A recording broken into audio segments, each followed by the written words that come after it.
How would you like to be able to have limitless well-being, master the mind, and strengthen the body and elevate the soul? Dr. Rochel Marie Lawson will tell us how. She is a dynamic entrepreneur and wellness advocate with over 30 years of experience as the CEO of All Day Cable Incorporated and founder of Blissful Living For You. She has revolutionized both the telecom and wellness industries, and she's the host of the Blissful Living podcast and a #1 international best-selling author. So tell us, Dr. Rochel, how can someone have a limitless well-being? Heal Podcast with Lily Patrascu shares longevity and anti-aging techniques to stay young forever, increase energy, overcome addiction, and live your longest, best life ever. Shared by world's most innovative, alternative, and traditional health thought leaders, healers, and doctors. Discover quantum healing strategies to heal your mind, body, and soul. First of all, you have to release the blocks that tell you you can't have limitless well-being. And when I say limitless, I mean it's completely unlimited. But so often we're caught in our minds, or we're listening to the naysayers or other people that have failed with regards to transforming their health and well-being. And we allow that energy of those words to be absorbed into us, not even knowing it. It's so subtle. So subtle. It's like being hypnotized and not knowing what you're doing because you're under this spell, right? And so once we understand that, a lot of the things, particularly around health and well-being, have been implanted within us since we were children. Once we understand that and recognize that, then that's when we can begin to make changes. Instead of having limited well-being, we go to having limitless or unlimited well-being. Thank you. How can someone have limitless well-being when they have a lot of trauma to deal with?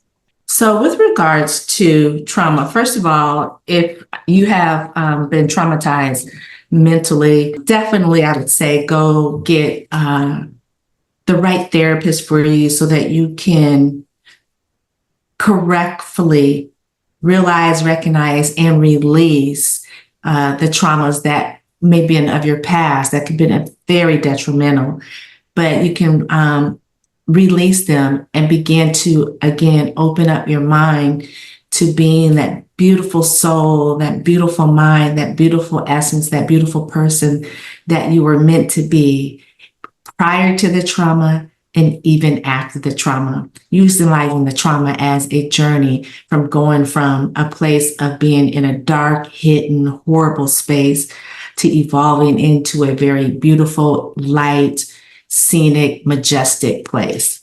Thank you. How can someone who feels fairly limited in terms of their capacity for well-being, how can they become limitless? So let's say someone who is ill and has been chronically ill for a really long time. How can they recover their health and start feeling that vibrant self? So I'm not a medical doctor, but I am a registered nurse. And so what I can say, if there's someone that's suffering from chronic disease or illness, first of all, talk to your physician, talk to your provider, your healthcare provider. But as a registered nurse and an Ayurvedic nurse practitioner, I know I've seen, my background is emergency room trauma and flight nursing, and I know I've seen the good, the bad, and the very ugly of being sick, as well as having chronic illness, that every time you make an enlightened move to enhance your well-being, you have setbacks, and it can be very, very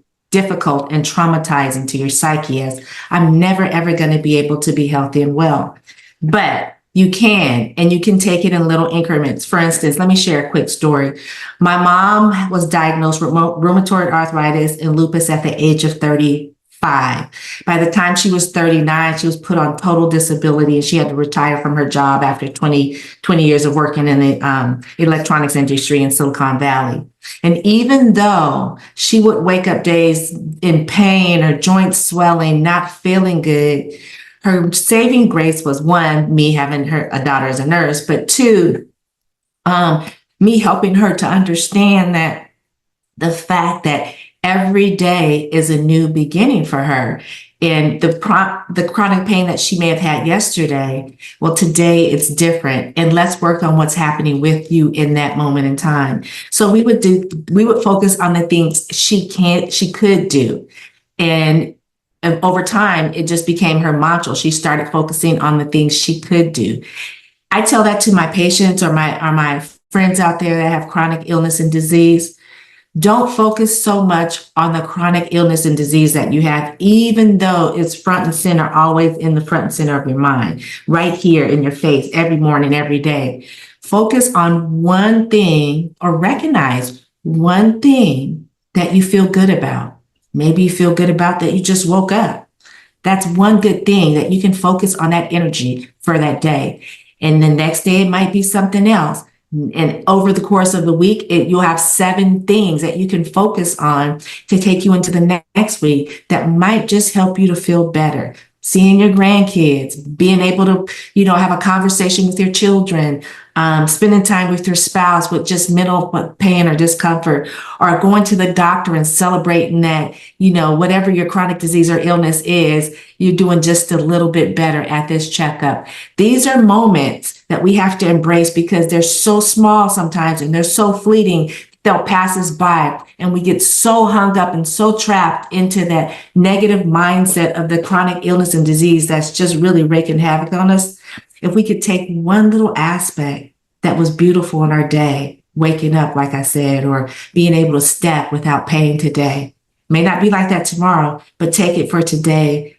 Own it, absorb it, allow it to embrace you as you embrace it, and keep moving forward. And that's what I say. Do that every single day. No matter how small it may be to someone else, it might be something big to you that can completely change your mindset when it comes to your chronic illness or disease. Thank you. Tell us your blueprint for someone to start having limitless well-being. What steps are there? Well, first of all, for me and what I do with regards to incorporating Ayurveda into one's physical well-being, first of all, I tell everybody, get checked by your physician first, make sure this is okay. But what I do is I typically do an assessment. I call it an Ayurvedic strategic discovery assessment. And I go over the very processes of your body. We take a look at your mindset. And then we also look at a component which is misrepresented when it comes to overall physical, mental, spiritual health, well-being, your wealth, and what that means to you. After I've taken a look and done the assessment, understand what Ayurvedic dosha or body type you're in, what problems or imbalances you're having in your physical body and in your mindset or your well-being of your mental, your mindset, as well as how you relate it to your wealth. Then I create a plan for you that will help you to improve each of those areas. But it's not just me. We do this together. I let the patient or the client work, and they tell me what they want to work on. Instead of me telling them, well, I think you should do this.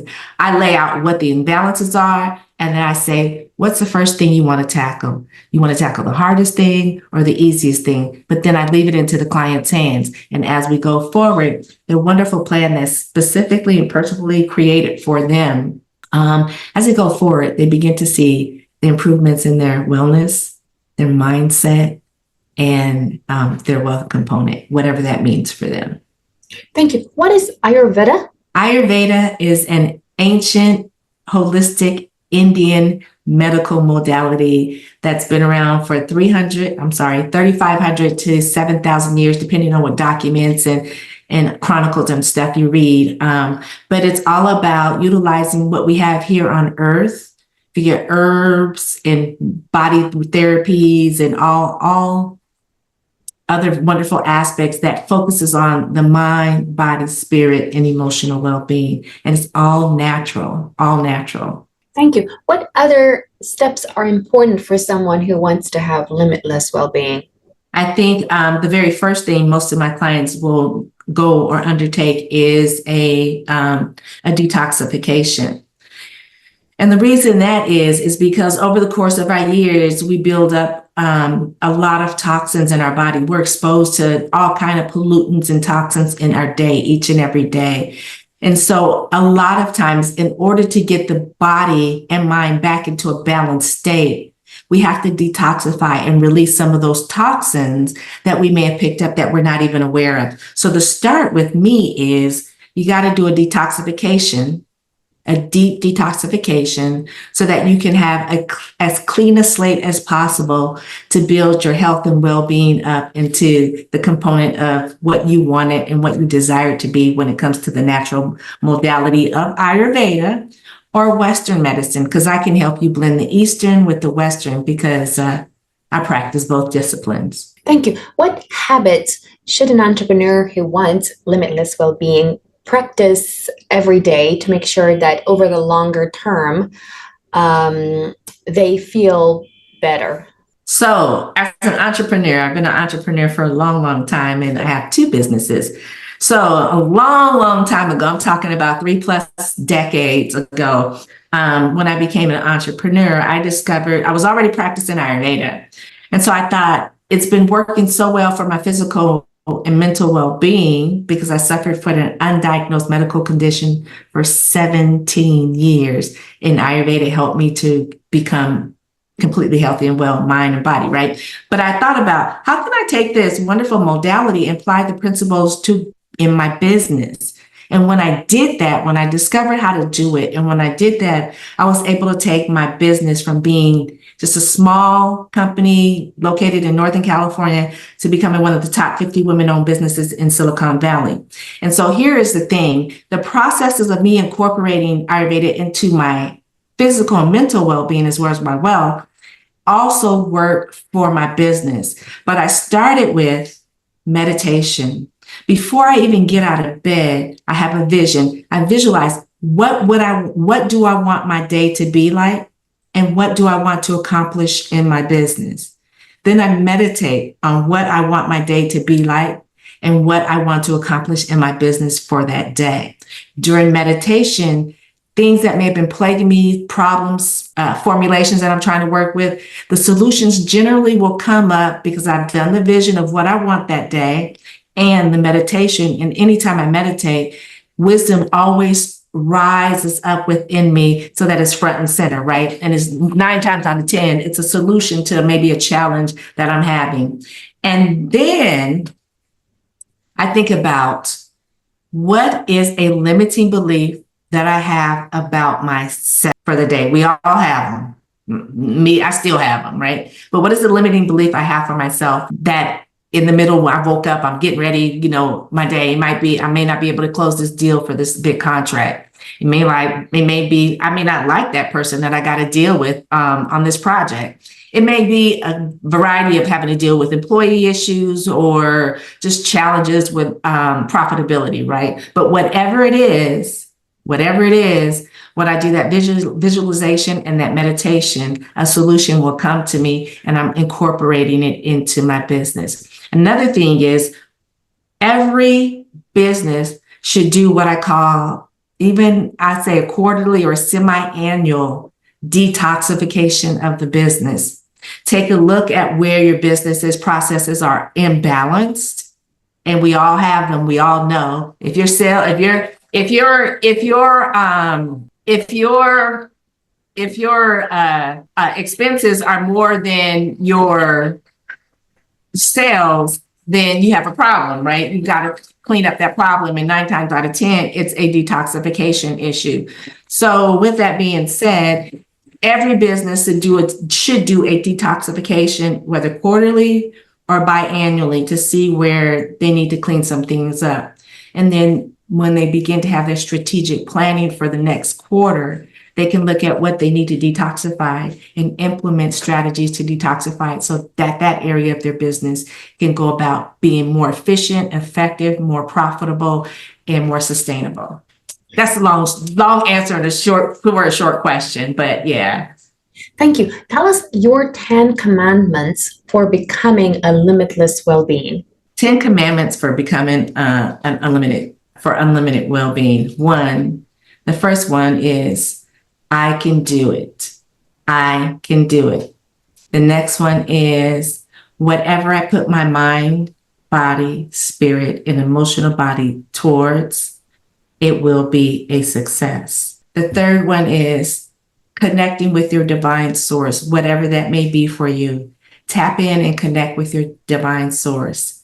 And always come to the divine source, again, whatever that is for you, in a place of gratitude and humbleness. Even if you are going through challenges within your life, your well-being, your business, whatever it is, always come from a place of gratitude and humbleness. Because when you do that, the next one is you will begin to develop unshakable belief and faith. And they say that all you need is faith of the size of a mustard seed. Have you ever seen a mustard seed? They are the tiniest little seeds. If that's all it takes for me to have faith, to be unshakable, then that's what I'm going to do, even if it's just a tiny smidgen of that seed, right? Number 5 is move forward with grace and humility, but do it unapologetically.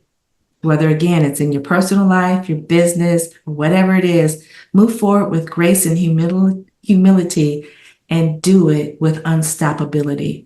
Number 6, be bold in all things that you do, whether it's being bold about your health and well-being. Only you are the greatest asset that you have, because you know what's inside of you and you know what needs to come out and be nourished, right? Same thing with your business. As a business entrepreneur, solopreneur, or you're running a conglomerate corporation, always come from inside of you and know that you always will have the answer to the problem and the challenges that you are facing. Number seven is don't think about things that happened yesterday, today. Don't bring problems, arguments, disagreements, even happy things, whatever it is, don't bring them into the next day. Because when you do that, you begin to become stagnant, and stagnation causes dying, right? When we see a river that's stagnant, it smells, there's really no fish, nothing in there living, it's dying, right? So the energy in that is dying. Number eight is one of my all-time favorites. Follow your first impression with regards to whatever it is you're looking at. Don't take that first impression for granted. Again, I say these things are coming up to you from the divine. So if you get a first impression, or better yet, let me make it even deeper, a gut impression about something, always trust your gut. Number 9, believe in yourself. No matter what you've been told, I don't care how old you are, if you've been told something that makes you not believe in yourself, kick that to the curb. Believe in yourself. There are people that have been way worse off than you have been, and they had belief in themselves and they were able to rise up from the ashes into the greatness that the divine had in store for them. So always believe in yourself. And number 10, no matter how big it is, no matter how big the challenge is, it can be broken down and conquered if you take it one baby step at a time. You don't have to take the whole big challenge, because you will give up. It's too big. But if you take it one baby step at a time, you will break through that challenge and you will get to the other side of success. Trust me, I've been there. And I was the type of girl that wanted to eat the ice cream sundae, the cake, and have a piece of pie. And then I have a big old bellyache. Well, how about if I just take a little bit piece of the pie and work on that until I eat all of that. Then the next day I could work on the ice cream sundae, and the next day. And the same thing is within your business, whatever it is. All of these apply to your wellness, wisdom, and wealth, and being an entrepreneur and being a successful entrepreneur as well. Thank you. Tell us, how can someone master their mind? The first thing in mastering your mind is not to believe in all the things that you were told as you were growing up that were limiting beliefs. For instance, I was always told that I was too sassy and my mouth was going to get me in trouble. Always told that. For some reason, that never stuck with me. I was sassy, and my mouth did get me in trouble a couple of times. I backtalked sometimes, but I didn't think it was backtalking. My mom would say, if you got something to say it. And so I would say it, and then I'd get in trouble, right? But lo and behold, as I grew up and became an entrepreneur, being sassy with my mouth actually helped me to be successful, because no one's going to speak up for you and advocate for you like you can do for yourself. And I was always told that when you did that, you're being boastful. Well, no, there's a way to do it where you're not boastful and it's gracefully received by the other parties on the other end, right? So, yeah, that's it. Thank you. How can someone strengthen their body? Again, to strengthen the body, you have to detoxify first. You have to eliminate some of the toxins, and you're not going to eliminate all of them, but you have to eliminate some of the toxins in your body before you can start beginning to build a more healthy pillar of well-being in your body. And that even goes for people with chronic illnesses. I recommend detoxification for everybody. There's different levels and there's different ways that you can go stay pretty surface-based or go really deep. And again, check with your physician before you do any type of detoxification. If you're on any medications, or you have any chronic illnesses or disease. But 9 times out of 10, depending on the practitioner, you will feel better. Even if it's just for that day, you will feel better. And you will learn things about how to holistically, at least from me, how to holistically incorporate the things that you already eat into your body so that they work for you instead of against you. So detoxification is the beginning. Thank you. How can someone elevate their soul? Elevating the soul, I think, again, I think this is pretty much determined by your religious faith or your spirituality. For me, I'm spiritual. So for me, it's just always having a conversation with the divine source that has given me life. It never fails. I always say I have the divine source, the head CEO of me, right? And then I have a team, a divine team, and my divine team works in harmony with what the divine source allocates to them for them to assist me with. And I have this conversation with all of them. And sometimes I get answers to solutions, answers to problems that have been plaguing me, whether it's my physical well-being, my mindset is, not right. Because let me say this, you have to continually work on your mind, just like you got to continually work on your body, right? But my divine team always leads me into the next phase of being, transforming my life and myself to where I want to be, to get from where I am to where I want to go. Thank you. Where can entrepreneurs find you? Oh, I am just about everywhere. I'm on LinkedIn. I'm on Facebook.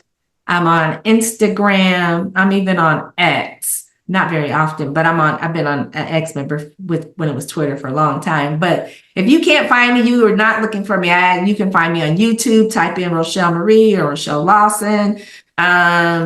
Go to my website. You can go to Blissful Living, the number 4, the letter U.com.